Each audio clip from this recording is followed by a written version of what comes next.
Am I the a-hole for ignoring my mom and refusing to make nice with my stepdad's son, who bullied me throughout our childhood? I, 21M, have been carrying a heavy resentment in my chest for years, and recently, it all came to a head. I'm honestly not sure if I'm just being bitter and holding on to childhood trauma too tightly, or if I'm justified in cutting ties the way I have. But here's the story. When I was 6, my mom met my stepdad. He had a son, Harry, who was 7 at the time. From day one, Harry hated that his dad was dating my mom. And if he hated them being together, he despised me for getting along with his dad. I was a quiet, nerdy kid who got excited about school projects and was just happy that anyone was nice to me. But Harry? He decided I was his personal punching bag.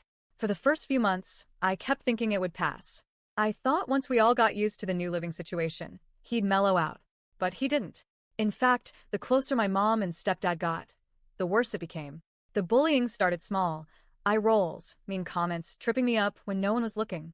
But as we all settled into this so-called blended family, Harry escalated. He would spill water on my homework or smudge it with dirty fingers. Once, I spent weeks building a model for a school project, and he smashed it the night before it was due. And when I'd use the family computer for assignments, he'd log in and delete them just to see me panic. I begged my mom for help. I cried, told her I was miserable, that I didn't feel safe. Her response? "It'll get better, sweetie. Sometimes siblings don't get along." That line haunted me. Let me be clear, this wasn't just kid bickering. This was full-on cruelty. He slammed doors on my fingers. He'd throw stuff, books, toys, even a remote, at my head. He broke my Christmas presents one year, all of them, just because. He smashed them and then mocked me, saying, "Guess you didn't get anything this year, huh?" My stepdad actually did discipline him that time. Grounded him, took away his Xbox, everything. But that never lasted. Harry would go back to his old ways within days. There was this one incident, still burned into my brain, where he convinced a group of his cousins to ice me out at a family gathering. They refused to speak to me, wouldn't let me join in any games or sit at the same table. One of the younger cousins was kind and tried to include me. Harry cornered him afterward and said, "Play with him again and you're out too." The kid cried and apologized to me. I ended up comforting him. Then came high school. A teacher we both had planned a field trip. Harry told her I wasn't coming, hoping I'd get left behind.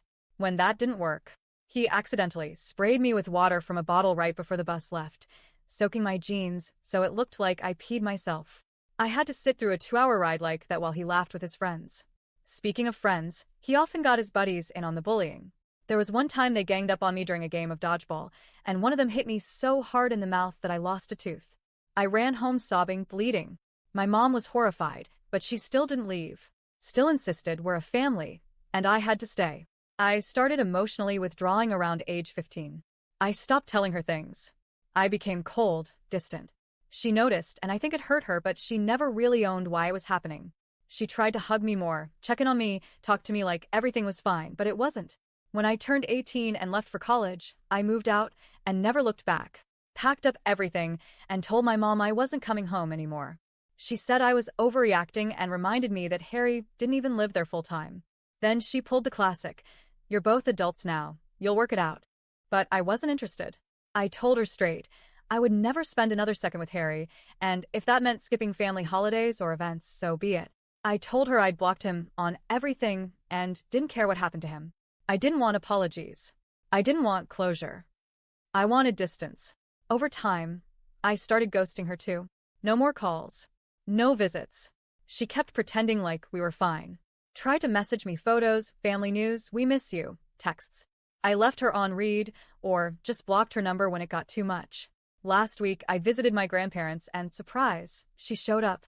She looked hurt and tired and sat me down to ask why I was treating her like a stranger. I told her the truth.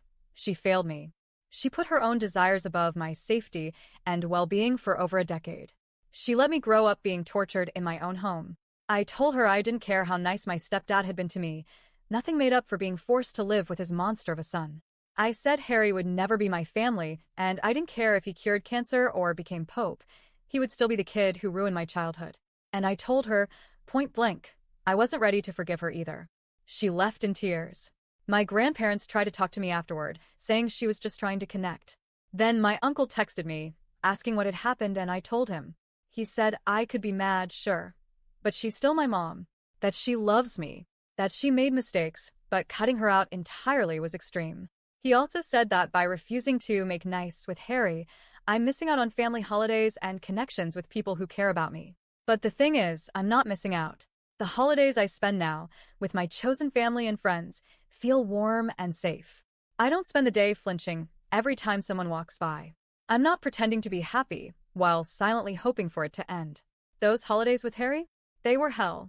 And I'm not giving that feeling another chance. So, am I the a-hole for cutting off my mom and refusing to play nice with a person who tormented me for over a decade?